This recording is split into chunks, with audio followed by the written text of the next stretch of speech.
I work in 2 of our elementary schools, Campton and Rogers, and I work with students in the classroom, providing certain kinds of extra things in the classroom. And then I also work with parents. I do parent education. Those are the 2 main. Excellent. Okay, so when you hear the word diabetes, what do you think of? Well, here lately I think about how more often we're hearing of it, especially with our students. We have several that have got pretty severe cases right now, and so I'm hearing more of it. And so when I hear it, that's what I think right now is how more often that I'm hearing of it. Do you, the students that you had, do they have type 1 or type 2 diabetes? Type 1. Okay, so you have children with pumps? Yes. And that you have to kind of keep an eye on. Are you hearing anything about children with type 2 diabetes? Not as often. When you look at the student body at these 2 different locations, do you see children that are overweight or obese? Definitely, lots. Tell me a little bit about what you see. A lot of inactive children, children that don't sit down and have a family dinner. They don't know what fruits and vegetables are. Parents don't cook, they eat out, a lot of fast food. We had a little activity day one day last year, and we weighed children, and we weighed a 1st grader, and he weighed 200 pounds. And so, and he wasn't, I mean, he was the extreme, but we had a lot of overweight students. Is there any attempt to work with the families when you identify one of these children that are having a problem with weight early on? Is there any effort to work with them? I didn't address it. I didn't hardly know how to do it because it didn't really fall in for, you know what I mean. I felt like it would be inappropriate sort of for me to call it. I didn't address it. I didn't know, but I thought, oh my goodness, this poor child, you know. But I didn't. I know the family has a. When you look at the family, it's a genetic thing. You see a lot of the family members are overweight, and they're built. They have the same type of body structure, and so when I saw that, but I was surprised at the actual numbers, you know, that he showed on the scales. Do you hear any of the kids talking about they're concerned about their weight or not often. What they're eating? Not often. Every once in a while you'll get one, but most of the time, no. And what kind of level of activity do you see in the children? Low to medium. I mean, there are lots of video game watchers and TV watchers. But as far as going out and playing, riding bicycles, or really getting outside and being physical, there's not a lot of that.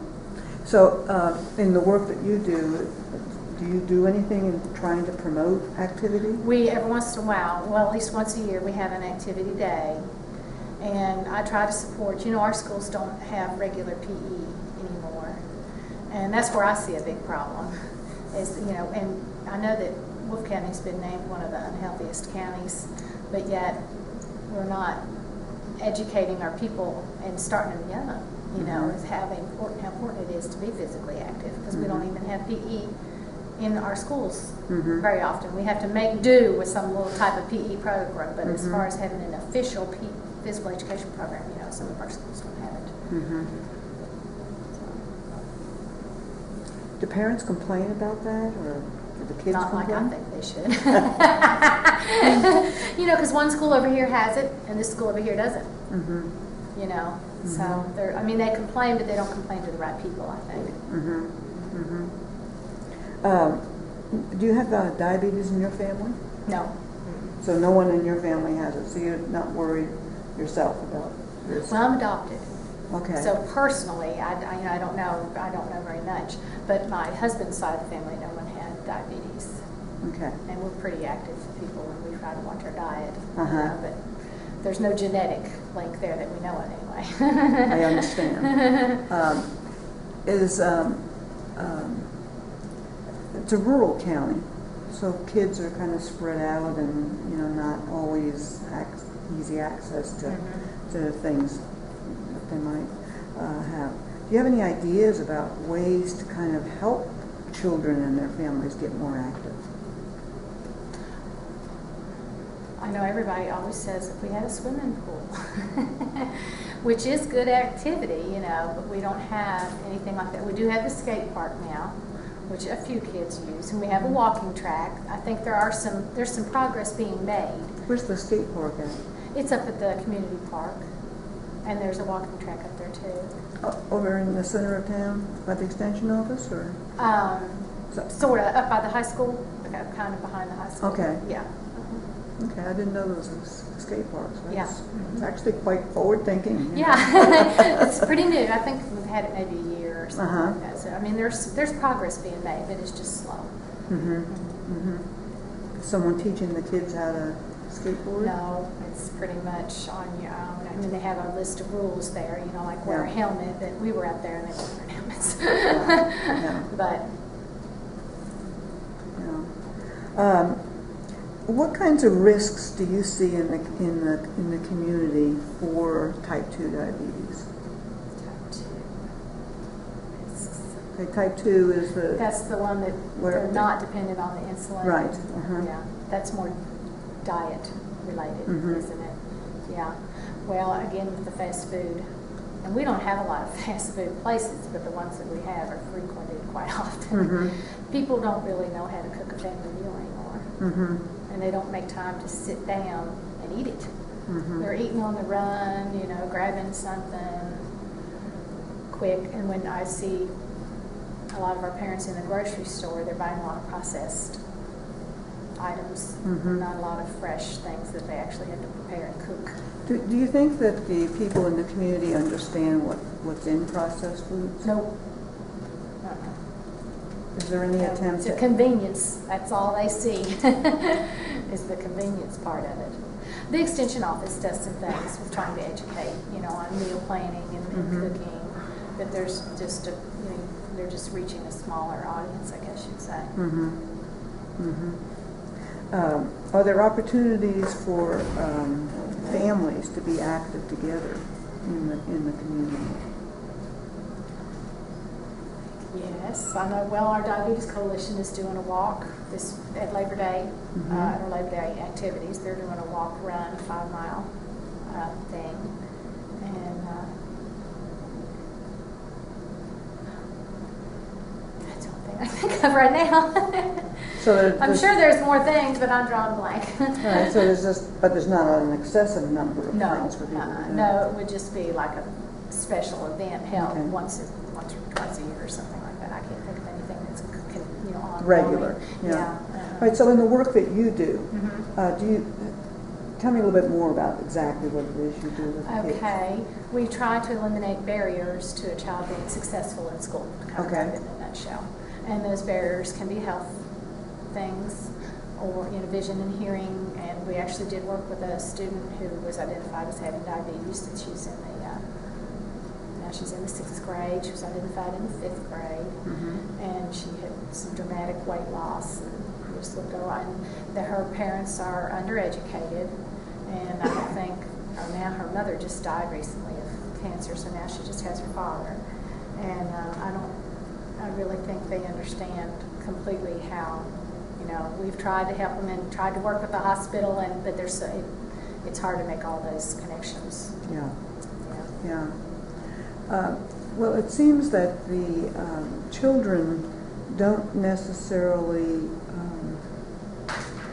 see the benefit of getting active. They don't. And I'm just trying to think, how is it that we could work more in the community with these children and the families to decrease some of the risks for diabetes? Well, we do parent workshops. The Family Resource Center does. We could always do a workshop. The problem with that is only a small portion of people will come. We've got, an audience of, say, 550, and when we have a workshop, we may have 30. So you're just reaching so very few of them. Have you thought about doing anything else? Like, do you send information home with children? I have not on diabetes. Okay. But I could. That would be very easily done. Or not, maybe not just about diabetes, but just this idea. You know, one of the things, and you probably already know this, but you know, there's a fairly large body of research now that shows that children who are more active, physically active, do better in school. Oh yeah. Mm-hmm. You know, yeah. so is anyone talking about that at school? No.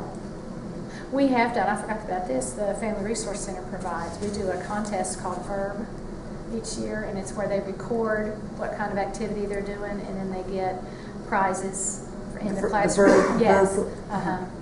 Anything physical, you know. Yeah. Do you have any efforts to do community garden, teach the Extension children? office does a community garden with 4-H students. But not in your program? But not in my program. Would that be something that might happen around the school? Do it. You couldn't do it? I couldn't do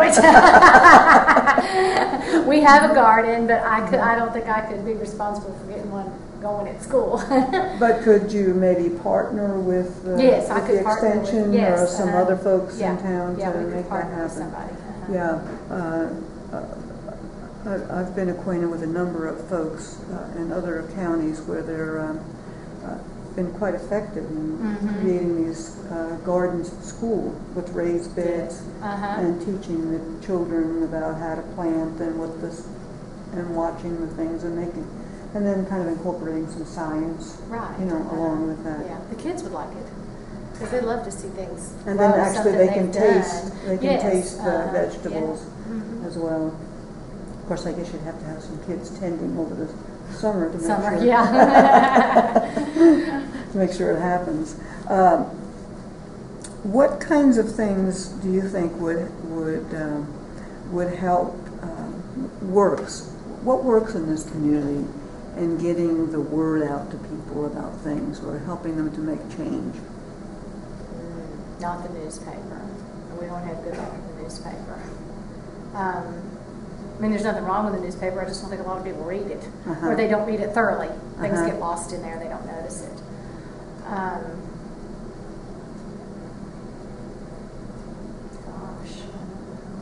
The school system has a one-call system where they can call everyone that has a phone that's registered in the school system, which is a big part of the community, and we allow people to use that for community events. They're allowed to use the one-call system and tell people of things that are happening and events and things like that. And that's through the school? And who would you contact to? I would call the superintendent just to make sure. That's Kenny Bell. But they're very supportive. We do get calls about events for community programs, so I'm sure there would not be an issue. Okay, so if we wanted to promote something and get the I'm word sure out, that there would not be. That would be, okay. Yeah. Very good. Do you belong to any civic organizations? I belong to the Methodist Church. Okay. And here in Campton? Yeah. And let's see. I used to belong to the Women's Club, but then I had a child. I became a member of the Child's Club. I wasn't having time to do things for myself anymore. Well, let me ask you about the Women's Club. Is that a group that would be interested in having someone come and talk? Yes, because they have educational programs at their meetings. Okay. So they have somebody in charge of the program. Okay, so that might be a way to offer some information to the community. And then through your church, do you have people that have diabetes in the church? Oh, yes. And do you all do anything special for them? No. Y'all have those big church dinners? We do have church dinners all the time. and is there any special accommodations for folks that have? No. And one of the finalists that I know sits right behind us, and he's got a really severe case. He has to wear the pump all the time. It just puts it in automatically. Right. So, but no, there are no accommodations made. And you know, a lot of folks are telling me that working through churches might be beneficial. What would you think? Do you think your church might be interested in? Yeah, I think they would. I'm the youth leader there at the Methodist Church, so we could do something. It's a small church. Okay. Not most of them are. Okay. But yeah, I think most of the churches would be interested. And I belong to a Zumba group. Okay, so there is a Zumba group yes, here. Yes, there's. I'm a Zumba instructor, and there's. Oh, are you? Yes. Mm-hmm. I don't have any classes going right now, but I fill in for the other Zumba instructor when she can't. Do you ever work with elderly or the no, children? I don't do I know the Zumba programs. Gold. I don't do the Zumba Gold, but now we have an instructor that does that. Rita Rogers does Zumba Gold. Doesn't she still do Zumba Gold? She got certified for that, didn't she? Yeah. And I am planning on doing the one for the students. You have to go in stages. Right. Yeah, I know that it's a little. There's certain, you got to go through a certain way. I haven't got there yet, so. Okay. Is there anything that you think that the school could do to actually promote better health for the children than what's going on right now? Any ideas that you might have? Well, I think they could probably maybe incorporate more fresh foods in their menu. Of course, I know then you get to talking about budget, issues, and that's the problem that I see with trying to encourage people to use more fresh foods. One of the problems is it's more costly. Mm-hmm. I noticed there is a farmer's market here. Very little. Mm-hmm. Do people come to that? I've never been to it myself, so of course we grow our own stuff. So, but I mean, it's very. I think there's just one or two farmers that stay over there very often. Okay, so it's not. Yeah, it's not real big like you see in Lexington and stuff right. like that. But I think just incorporating fresh. That would be more work for your staff too, and then you've got the cost aspect of it that kids might find out they like it if they tried it. If it was right there under their nose and they either eat it or be hungry. Do you have vending machines? Some of our, I think just drink, but they do sell snacks. Is there water in the machine? Yes, water. Okay, so they have that choice. Yes. Mm-hmm. Do you know, is there a difference in the price of the water versus? I think it's the same. I believe it's the same as the pop. Okay. I'm pretty sure it is. Okay. And the snacks are all on a healthier side now. There's some requirements as far as sugar content and things like that for snacks now. So the snacks are all on the healthier. And I noticed that they do feed most of the time when they have the little individual bags of chips, they'll be the baked chips. So and what about school activities or athletic events? So for birthday parties, are we still having lots of cupcakes and and candy? At the school extracurricular activities, are they selling food that's not healthy? Just your so there's no attempt at all to no. The food, or the schools do, or some of our schools, and I'm not sure about every one of them, but I know the two schools I work at do have a fruit, I don't know exactly what it's called, but it's a fresh fruit snack program where the kids get a fresh fruit at snack time for free. And so everybody has access to it. Not everybody. Is that every day? Yes. Okay, that's a good That's step. a grant that someone wrote, I'm pretty sure. And so that all the kids have access to that free fruit. Excellent. It's an apple or it's orange wedges or something like that. And they had kiwi fruits that kids don't normally get to try. Right. So yeah. Oh, that's cool. That's Yeah. very good. That's very good. Well, I think I've asked you about all the questions I need to. Is there anything else that you want to say or share? No, I can't think of anything. But I do think that our area has a increased rate, seems, of diabetes. You didn't hardly ever hear of it 10 years ago. You didn't hear of it as much, I should say, as you do now. It seems like now there's just so much more of it. So it's environmental or lifestyle or something, or a combination, I guess. I do notice it more often. Well, I hope we can get you involved in some of the changes. We're about to, with the Diabetes Coalition, create some goals and think about what we can do in the community. We're getting a lot of people I have involved. been on that. I've been on that Diabetes Coalition. It's just hard to squeeze it all in. I understand. Sometimes I can't get to their meetings, and sometimes I can. But Yeah. it's just hard to squeeze it all in. There's just so much to do, and there's only so much of me. Exactly. How old's your child now? I have two. One's 16 and one's 10. Okay. Or Well, they're at the age we can get them involved too. Yeah. We can make it a family. They're active. Yeah. Okay.